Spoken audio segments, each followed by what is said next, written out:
Bom dia a todas e todos.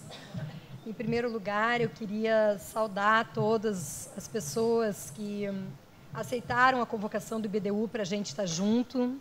Queria agradecer a organização do evento pelo convite para estar coordenando essa mesa. Uma primeira palavra de alegria, né, pela possibilidade da gente estar junto num momento de tanta perplexidade como esse que a gente está vivendo, né? De encontrar amigos, amigas de tanto tempo, pensando a reforma urbana no Brasil, o direito urbanístico e como implementar o direito à cidade. Também, para mim, uma honra estar coordenando essa mesa tão qualificada, né? Com tantos amigos, amigas queridos. E eu, como vou fazer a coordenação dos trabalhos, eu não preparei uma palestra, mas eu vou fazer uma nota introdutória ao debate. Esse painel, ele é um painel denominado Os Impactos da Crise Democrática nas Cidades e no Direito Urbanístico Brasileiro. A última vez que nos reunimos como congresso, né, entre os associados do IBDU, foi em 2015, em Fortaleza, e esse é o primeiro congresso, é o 9º congresso, mas é o primeiro congresso que ocorre após uma brutal alteração da nossa ordem política e jurídica no Brasil.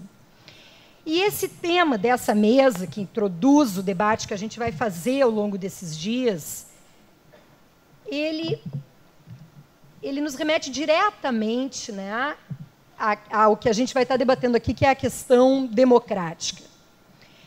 O que a gente observa é um esgarçamento do tecido jurídico e político do país, que começa, sem dúvida, com o impeachment da presidenta Dilma, que ocorre sem crime de responsabilidade, cujo processo foi aberto em uma sessão da Câmara dos Deputados que entrou para a história mundial da infâmia de todos os tempos, que nos entristeceu profundamente e onde até a apologia à tortura foi tolerada.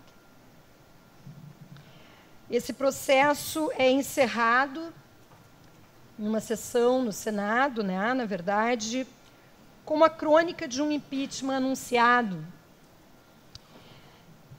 já que a gente tinha ali um grupo de senadores igualmente interessado em derrubar o governo democraticamente eleito no tapetão. Esse golpe à democracia, ele tem nos cobrado um preço altíssimo de todos os brasileiros e brasileiras, né, a cada dia. E nós que trabalhamos com o direito, vemos todos os dias a ordem jurídica se desmanchando. O direito sendo predado, ao mesmo tempo em que uma ruína política se apresenta para as presentes, futuras gerações, né, para essa juventude que está aí. Os impactos desse processo nas cidades, como já foi pontuado na mesa de abertura, pelos colegas, pela Daniela, pela Letícia, os impactos no direito urbanístico e, sobretudo, no exercício do direito à cidade são extraordinários. A população de baixa renda, que tinha sido minimamente incluída, especialmente numa possibilidade de consumo no período anterior, volta a estar abaixo da linha da pobreza. E essa juventude que tem hoje 20 anos, que cresceu sob as promessas de inclusão, de programas como ProUni, Minha Casa Minha Vida, Pronatec e tantos outros, Bolsa Família, etc., não verá essas promessas serem cumpridas. E, na verdade, a gente percebe que essa população, ela, com esse tecido social que vai se rompendo com o fim das políticas sociais, da solidariedade do Estado com essa população de baixa renda, e com o não cumprimento dessas promessas, não vai ficar em casa chorando. E a maior parte não está organizada politicamente. Então, nós temos no nosso horizonte uma situação de possível barbárie ali na esquina. Na verdade, em boa medida, quando a gente não atende às políticas sociais, nós não estamos atendendo o direito à cidade. É disso que nós estamos falando. O avanço dos meses, tu vê que isso faz pouco mais de um ano, foi mostrando que, para além do que tinha acontecido ali com o impeachment, as liberdades democráticas começaram a ser violadas sistematicamente. Por exemplo, gente, reuniões como essa, onde entra a polícia para dissolver. Manifestações onde as pessoas apanham porque estão protestando. A própria liberdade de expressão artística. Uau!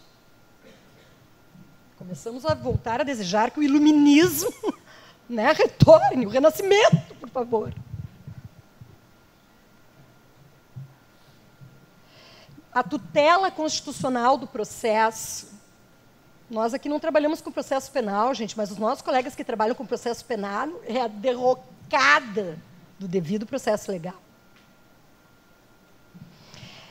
Esses procedimentos democráticos são desprezados em todos os níveis, de forma cada vez mais profunda e assustadora. E o que aconteceu com o reitor da Universidade Federal de Santa Catarina, a quem eu presto, né, uma homenagem nesse momento, é revelador, né, da brutalidade do que está acontecendo do país e de como nós estamos realmente vivendo um estado de exceção, onde essas ofensas são cada vez mais avalizadas pelo Poder Judiciário. Diretamente relacionadas ao direito urbanístico, 3 episódios eu lembraria aqui para iluminar esse debate sobre democracia, né?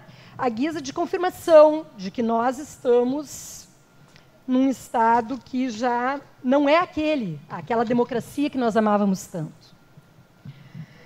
Primeiro, a gestação da medida provisória 759, a maneira como ela ocorreu em gabinete por um grupo de notáveis, desprezando e passando ao largo do Conselho das Cidades e de atores como o IBDU, por exemplo, que historicamente contribuíram para a construção da ordem urbanística brasileira e que foram solenemente desprezados nesse processo.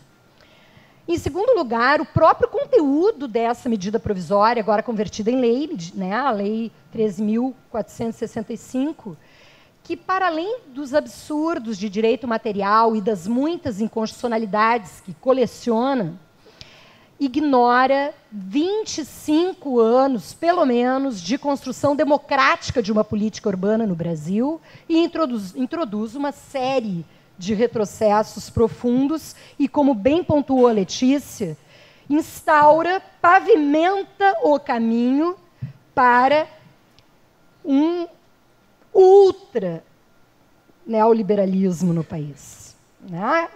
Na verdade, a financiarização da moradia, que a Raquel Ronick trabalha tão bem no livro A Guerra dos Lugares, a financiarização das cidades no país. Isso está colocado de uma maneira muito clara, na contramão de tudo aquilo que a gente construiu e que se consolida na ideia de direito à cidade.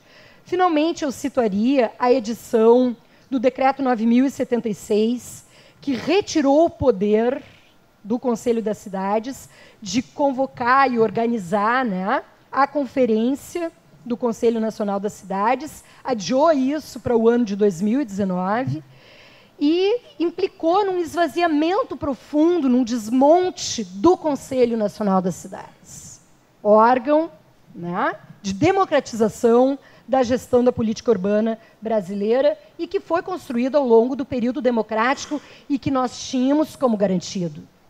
Né? E que agora leva esse golpe.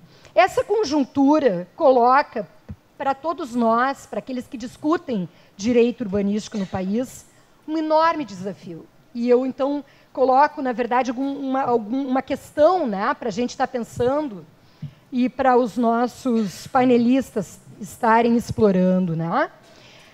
Gente, nesse cenário aterrador e que nenhum de nós imaginava que ia ser tão profundo, né? Acho que a perplexidade é geral e talvez o volume de pessoas que nós temos inscritos nesse congresso reflita esse desejo, esse anseio de coletivamente a gente pensar como é que sai dessa armadilha, que estratégia adotar para a gente resgatar o legado democrático, né? Como reconstruir a legitimidade das instâncias de tomada de decisão sobre política urbana no país.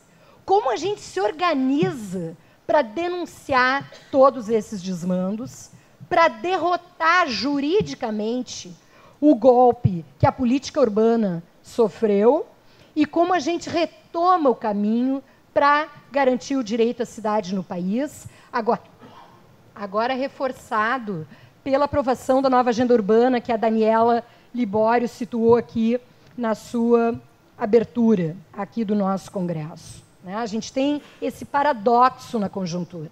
A nova agenda urbana, que é um documento, né, de direito internacional, inclui o direito à cidade e todos os seus componentes. Ao passo que o Brasil, que foi um player, né, super importante nesse debate de preparação da conferência, assiste à derrocada da ordem urbanística no país. Então, essas são algumas das questões que eu colocaria para que nós enfrentássemos hoje, nesse painel, os impactos da crise democrática nas cidades e no direito urbanístico brasileiro. Nós conversamos anteriormente aqui entre os painelistas e nós vamos promover aqui uma pequena alteração na ordem dos trabalhos, porque nós temos hoje a grande honra de estar conosco aqui a doutora Tânia Bacelar de Araújo, já foi apresentada pelo Henrique, né, o seu currículo, mas é realmente parte da literatura, né, de toda a teoria que inspirou também as ideias da reforma urbana no Brasil, o seu olhar. E também, por ter um olhar sobre as questões econômicas, a gente pensou que seria importante começar com essa mirada um pouco mais ampla, e aí a gente depois dá seguimento ao painel. Doutora Tânia, muito grata pela sua presença aqui conosco, que é para a gente um prestígio muito grande para o Congresso ter uma convidada como a senhora abrindo os trabalhos científicos do Congresso.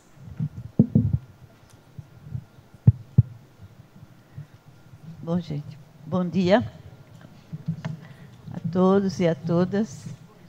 Eu queria agradecer o convite que vocês fizeram para participar dessa mesa. Eu vou usar ali um PowerPoint. Então, vou pedir aqui um apontadorzinho.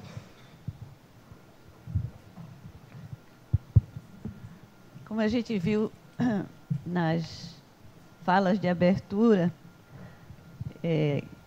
crise é a palavra do momento, né?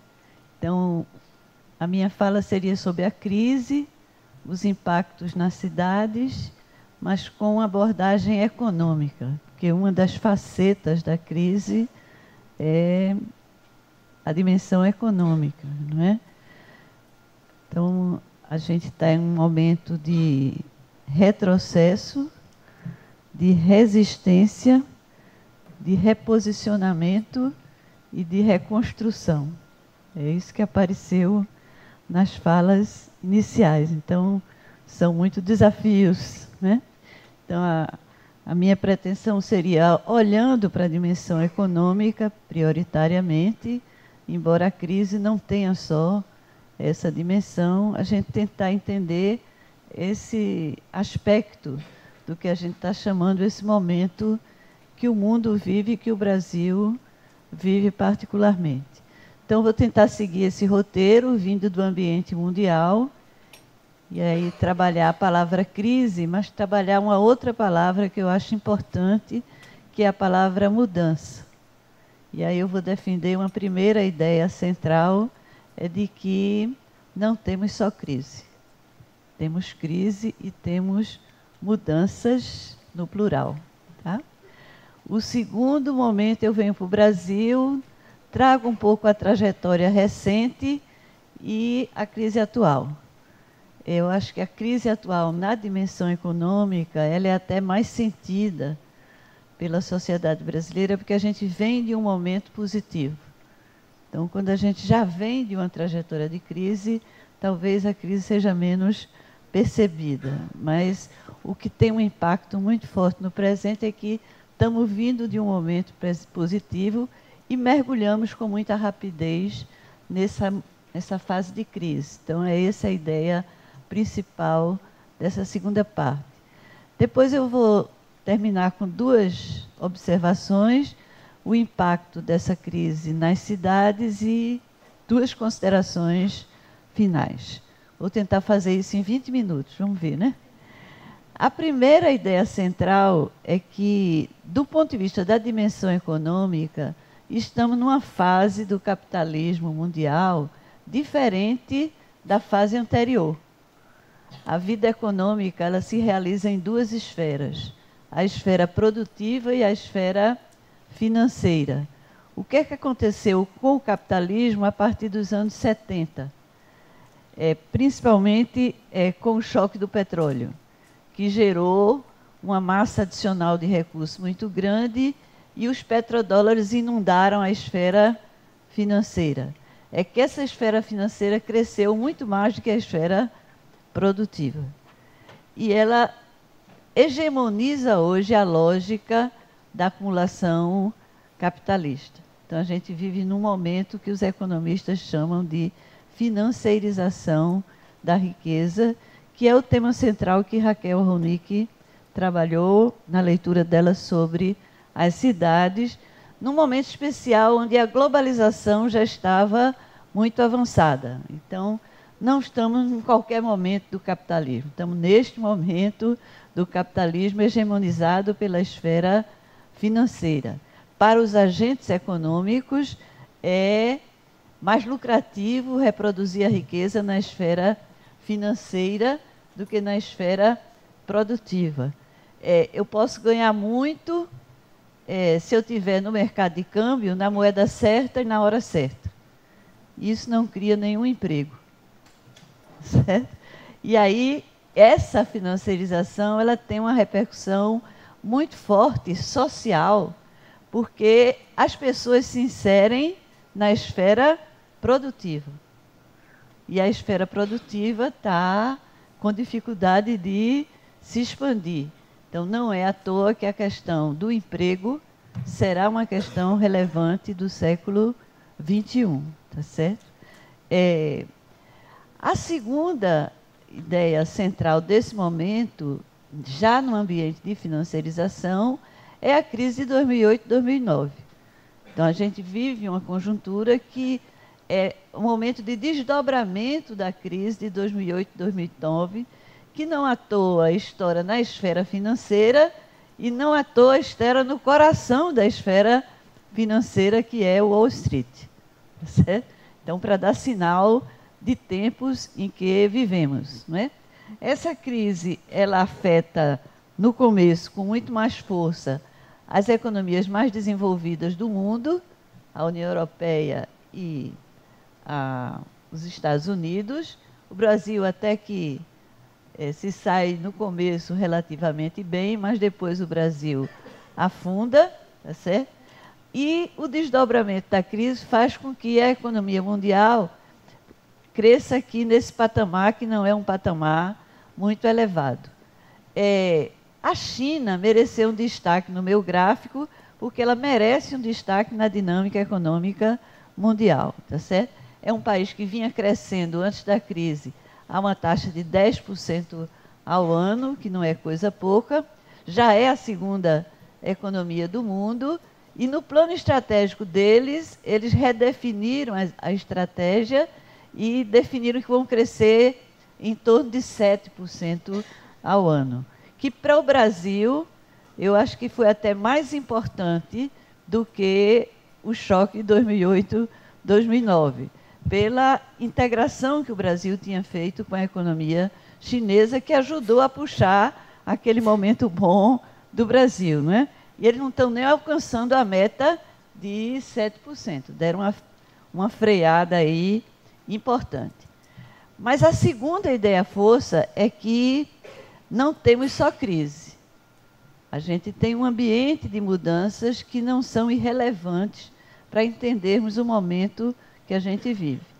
A primeira é a consolidação de novos paradigmas técnicos. Naquela esfera produtiva, não tem só a perda de importância relativa. Tem mudanças profundas que estão acontecendo nos paradigmas técnicos. Talvez a mais importante é a passagem da era analógica para a era digital, que já está em curso, não é? E a gente já sente esse impacto com muita força. Isso vai mudar a maneira de produzir os bens e serviços, vai ter um impacto, de novo, muito forte no emprego.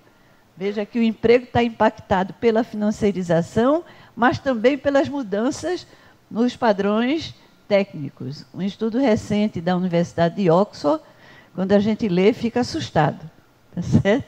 Porque vai ter uma mudança muito forte na dimensão e na composição do mercado de trabalho mundial, tá certo?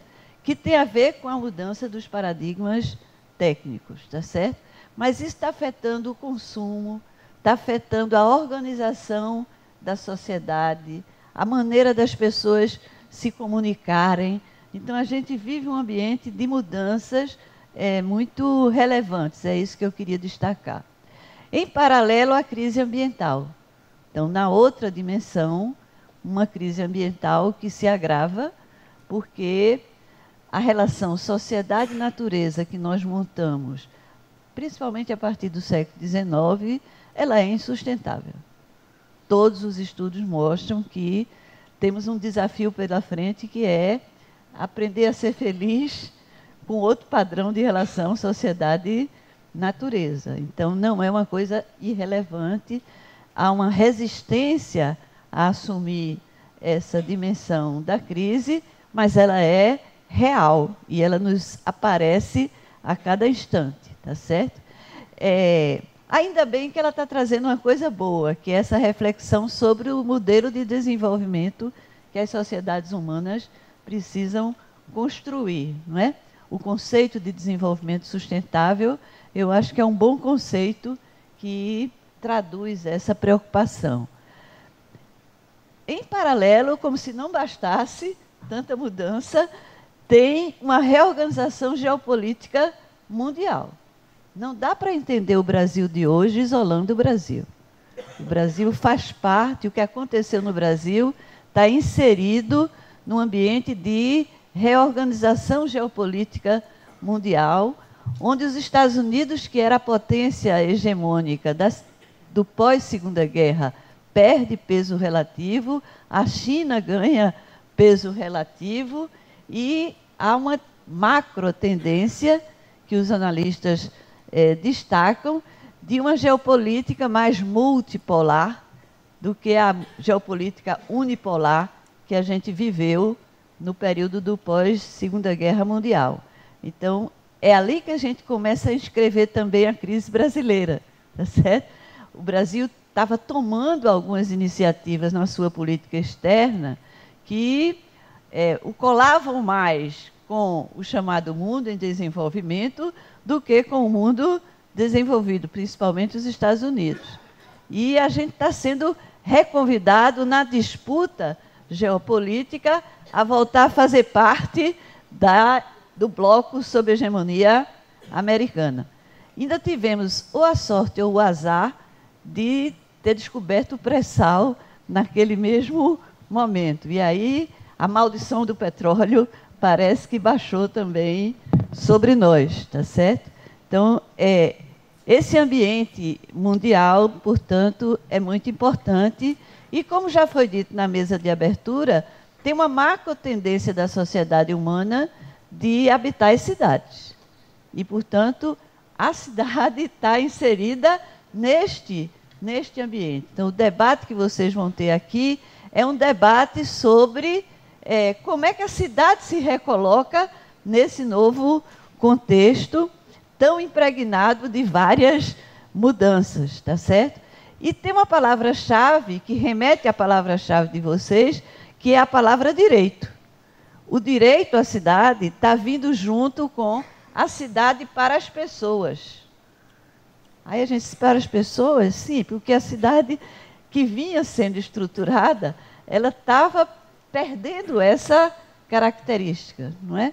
E aí tem uma força hoje no debate mundial sobre o que é a cidade que a gente deseja, e esse lema eu acho que ele é muito interessante, não é? Até porque ele coincide com a redução do peso relativo do automóvel.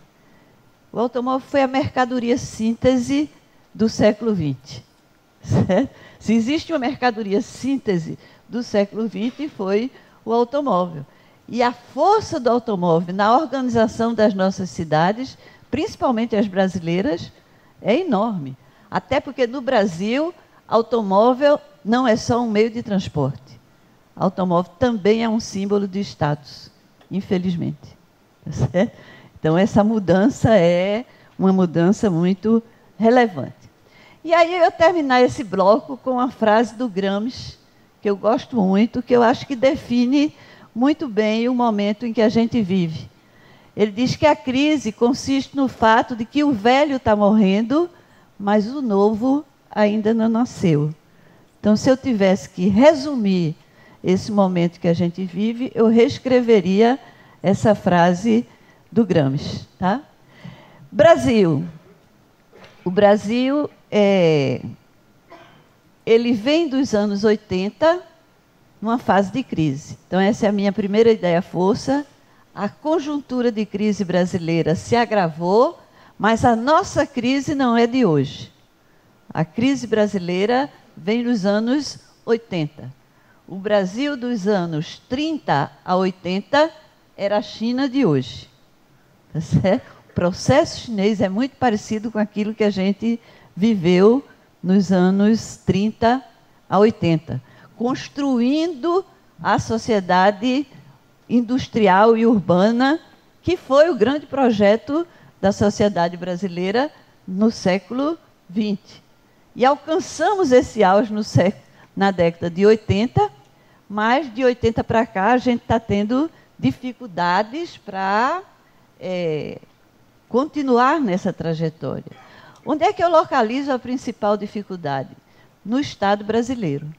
Não é à toa que o foco do nosso debate na conjuntura é o Estado brasileiro. O Estado brasileiro sempre foi muito forte na vida social brasileira e ele era um grande patrocinador do projeto de desenvolvimento do país. Só que ele faliu nos anos 80, pela crise da dívida externa, que depois se transformou em dívida externa. Então, de um Estado desenvolvimentista, a gente tem um Estado falido, refém dos seus financiadores. Tá certo? Então, isso, para a sociedade brasileira, é uma herança muito forte que vem aí do final do século passado e que se agrava nessa fase de crise. Tá certo? Vivemos nesse período também a hiperinflação, conseguimos domar a hiperinflação com o Plano Real, só que o Plano Real ele deixou duas sequelas importantes. Segurou o preço, mas ele introduziu uma política cambial que desmonta o que a gente fez no século XX, porque é uma política cambial ótima para quem quer ir para a Disney, mas é péssima para quem quer ser um país industrial, tá certo? E uma política de juro alto pela força que os rentistas ganharam ao patrocinar a crise do governo. Então, um país que, desde o final dos anos 90, convive com duas políticas estratégicas que desmontam o que a gente construiu no período anterior, tá certo? Do século XXI, eu vou destacar algumas coisas, que é, primeiro, a dinâmica demográfica. Tem duas tendências que eu acho que a gente devia considerar. Primeiro, a tendência ao envelhecimento da sociedade brasileira, que vai distinguir a sociedade brasileira do século XXI da sociedade brasileira do século XX, e o dinamismo das médias cidades brasileiras. Aquela característica do Brasil que pulsava nas grandes metrópoles, que foi a nossa marca do século XX. A minha cidade, Recife, tinha 500 mil habitantes em 50 e 1,1 milhão em 70. Esse era o Brasil dos anos do século XX, não é? Isso arrefeceu e as cidades médias ganham destaque, não é? E aí a gente tem que olhar a cidade hoje no Brasil de um jeito mais abrangente e complexo do que a gente olhou no passado recente. Do ponto de vista da economia, a gente viveu uma brecha. Na verdade, eu estou dizendo que a gente vem de uma crise mais estrutural, mas o século XXI abre uma brecha no cenário econômico, que foi a brecha que a China puxou. Por isso que a queda da China é importante. Que ela virou uma grande compradora de commodities e o Brasil era um grande produtor de commodities. E o preço das commodities explodiram pela força da demanda chinesa. Só que, na segunda década do século, as commodities afundaram. Então, a gente teve uma janela de oportunidades. E eu sempre brinco dizendo que Lula tem uma estrela muito forte, porque ele ganhou a eleição na hora certa. Se ele tivesse ganho as outras que ele concorreu, ele não teria feito o que ele pôde fazer, porque ele entrou exatamente nessa janela de oportunidades, tá, não é? E aí a gente viveu um período muito favorável, tá certo? Onde prevaleceu o modelo de consumo de massa, que daqui a pouco eu volto a ele rapidamente. Associada a esse modelo, melhorias importantes do quadro social, que também é outra marca inegável do Brasil do século XXI. Uma melhoria nas condições sociais da população, tá certo?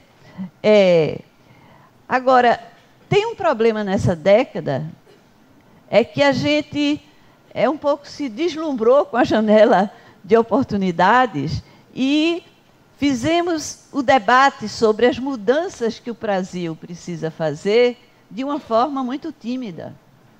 O mundo mudando e a gente encantado com a janela de oportunidade.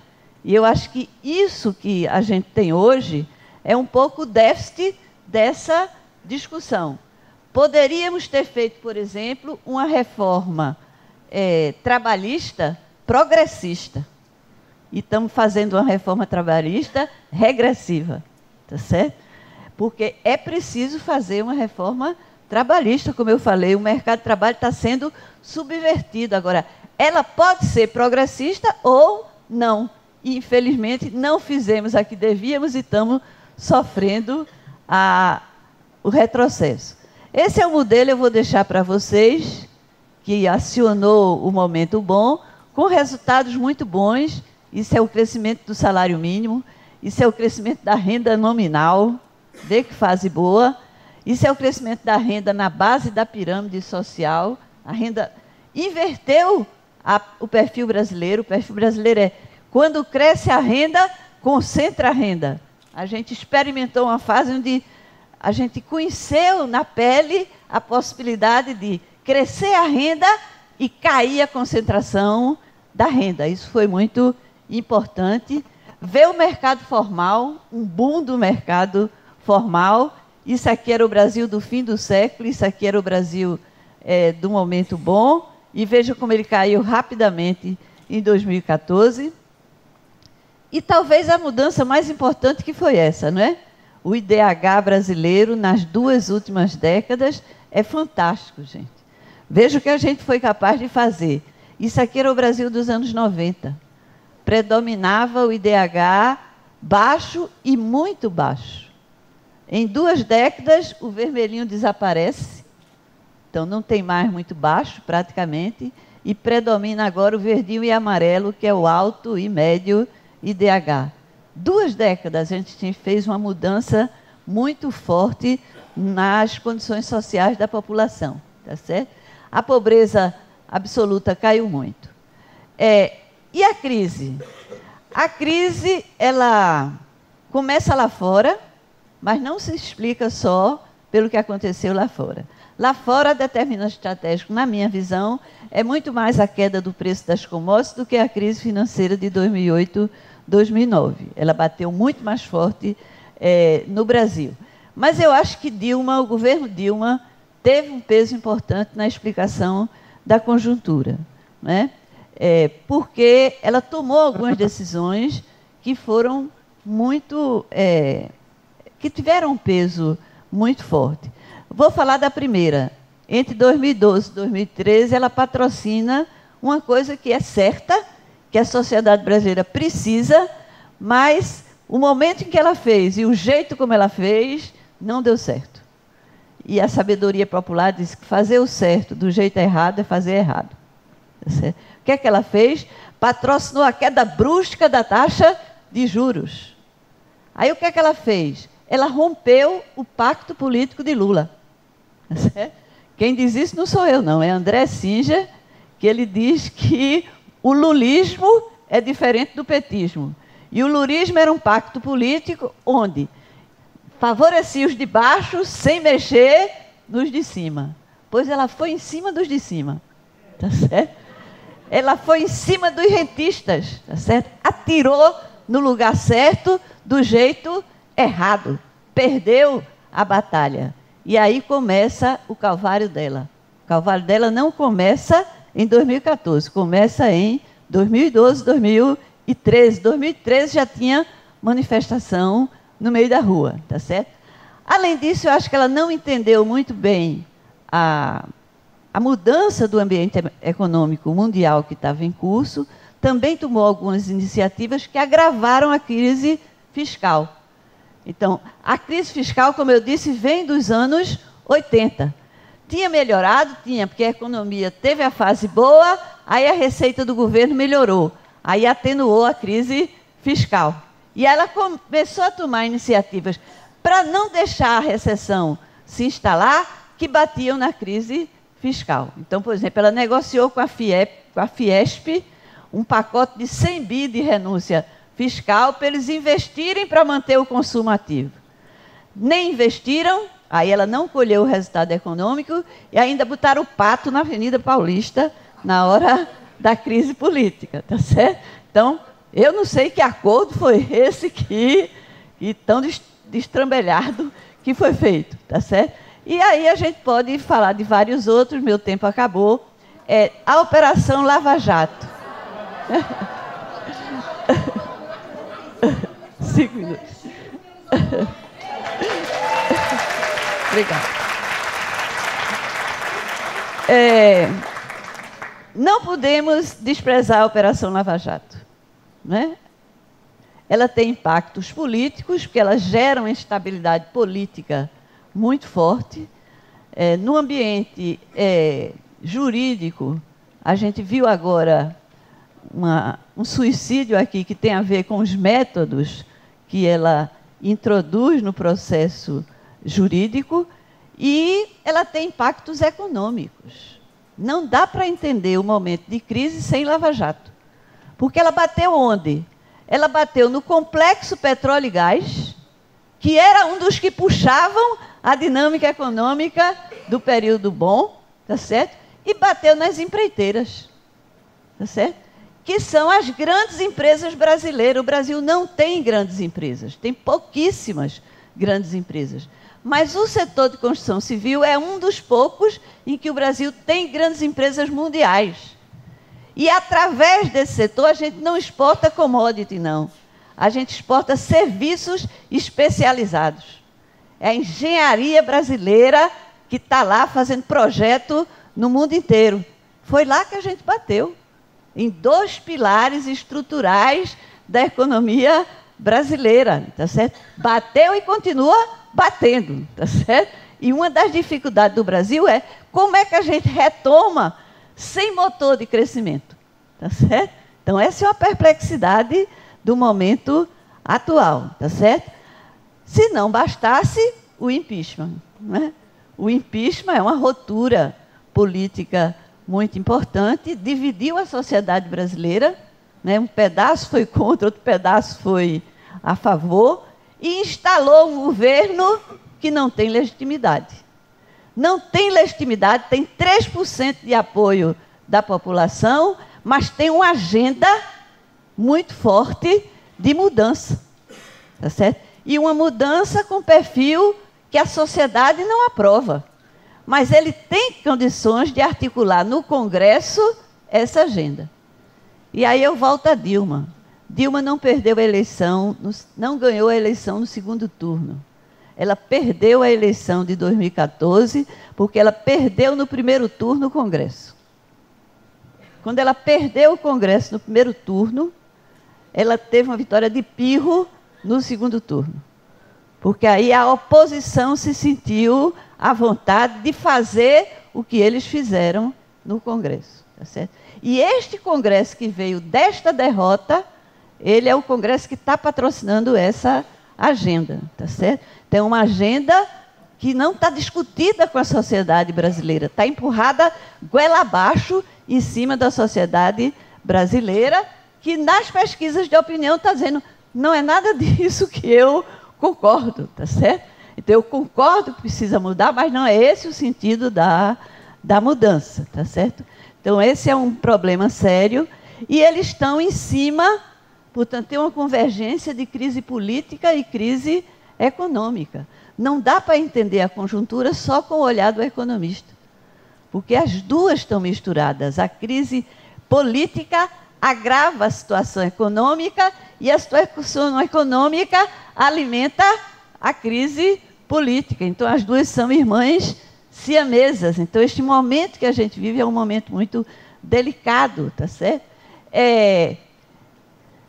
Tem uma nova onda de privatização, também uma nova onda, como a gente viveu na década final do século passado.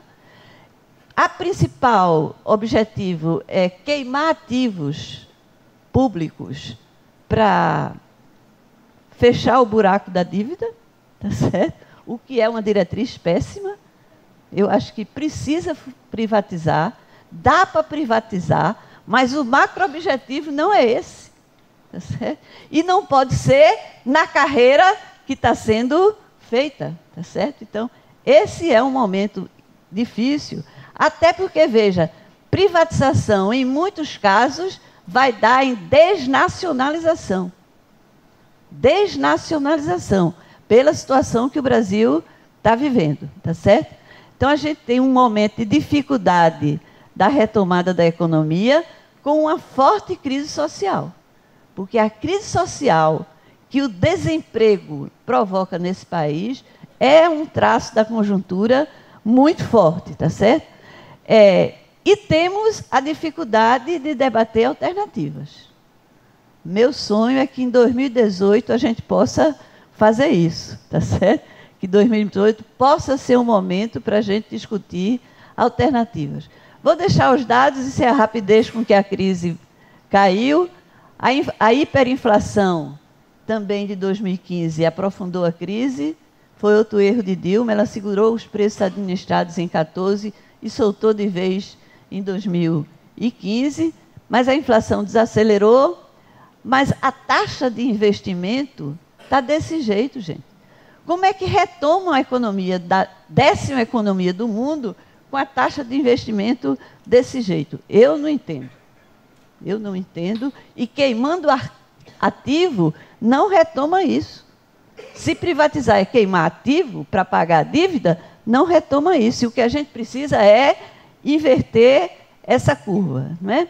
Isso é a curva do desemprego que explodiu, deu uma melhoradinha aqui nos meses recentes, mas à custa do emprego informal, tá certo? Isso aqui é a massa de rendimento que cai e depois cai. Isso aqui é o déficit público, o déficit primário. O déficit primário era positivo, a gente estava fazendo superávit primário na fase boa, tá certo? E rapidamente a gente vem para o déficit na crise. Por quê? Porque a receita do governo caiu 2 vezes a média da economia. A média da economia caiu 3,5%, a receita pública caiu 7,7%. O que é normal, todo economista sabe que é assim. Porque quando vem o arroxo, a primeira coisa que a empresa faz é, peraí, imposto eu pago depois. Depois tem um refis e a gente renegocia, tá certo? Vou terminar, tá? E tem o absurdo da PEC 55, que eu não posso deixar de falar dele, tá certo? A PEC 55, ela define que a crise do governo é a crise da despesa primária.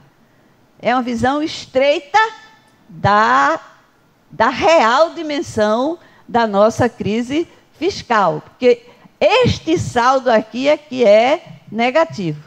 E este saldo resulta dessa conta toda.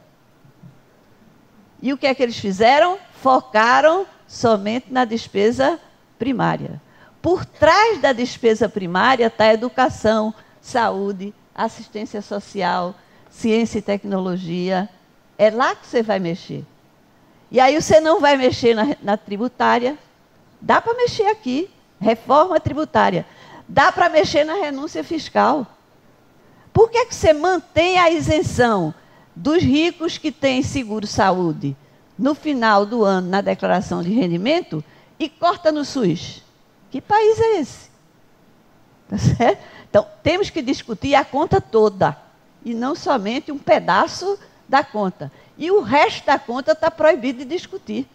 Tá certo? O resto da conta está escondido e nós não podemos discutir o resto da conta. Tá certo? Esta é a tendência da PEC 55. Não é só eu que fiz esse gráfico, não. É o Ministério da Fazenda. Tá certo? Esse gráfico eu copiei do Ministério da Fazenda. Isso aqui é o que devia ser a despesa primária e isso é o que vai ser. Só para vocês verem o tamanho da boca do jacaré. Tá certo? Tá certo? Numa sociedade que está envelhecendo, tá certo? E, portanto, o principal efeito dessa PEC vai ser na saúde. Quem viver, verá. Tá certo? E verá, por isso, né? Porque essa é a sociedade brasileira nos próximos anos, nos anos da PEC. Isso aqui é a população de mais de 60 anos, onde eu estou, e essa aqui é a população jovem. Elas vão ter o mesmo contingente lá em 36. Uma sociedade dessa aguenta a PEC 55? Não aguenta, gente. Essa PEC 55 não se sustenta.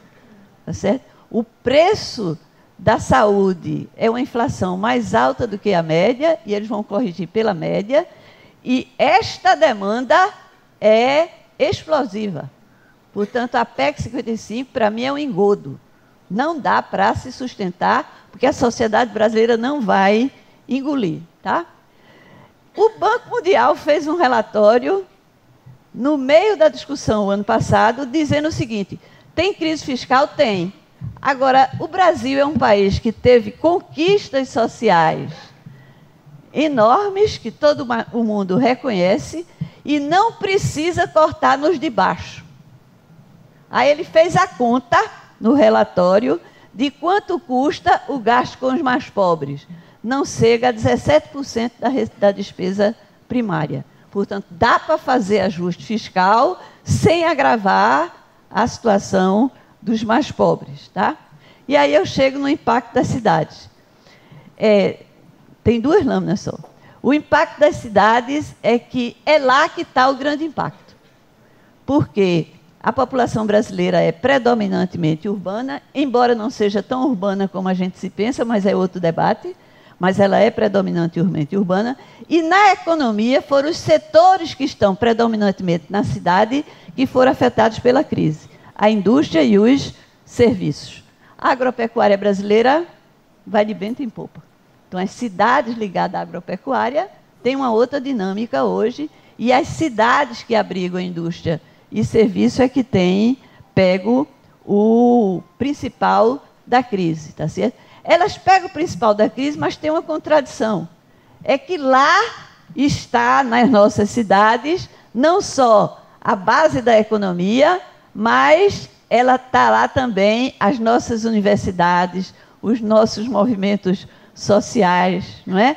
Então, a minha visão é que é na cidade que a gente vai puxar o debate sobre a saída da crise, não é? Porque a energia social que está acumulada aí é muito importante.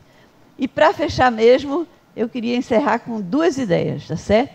Primeiro é que no Brasil não tem só crise conjuntural, tá certo? Tem uma crise conjuntural, mas no mundo e no Brasil tem mudanças estruturais.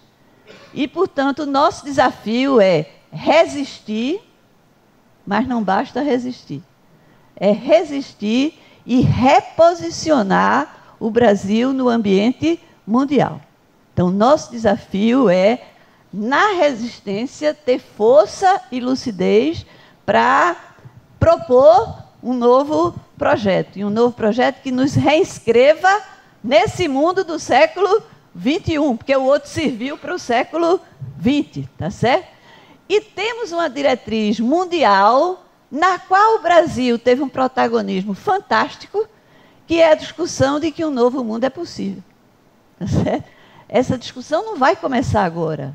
A gente já estava fazendo, porque como o mundo está mexendo, o mundo também estava se perguntando, e o que será de nós no século XXI? Então, precisamos partir de algo que já vinha em curso. Não estamos no zero. Nós estamos num estágio avançado já dessa discussão, e o Brasil teve um protagonismo importante, tá certo? E dentro dessa discussão está o tema que vocês são capazes de contribuir muito. Qual é a cidade do século XXI? O que é direito à cidade no século XXI, tá certo? E eu encerro com Einstein. Nem vou ler, vou deixar aí para vocês, porque é uma visão positiva da crise, não é? Que às vezes a crise dá desânimo. E eu não queria deixar essa ideia para vocês. Eu acho que, como eu disse, o momento de crise pode ser também um momento criativo. Quem diz isso não sou eu, é Einstein. Muito obrigada.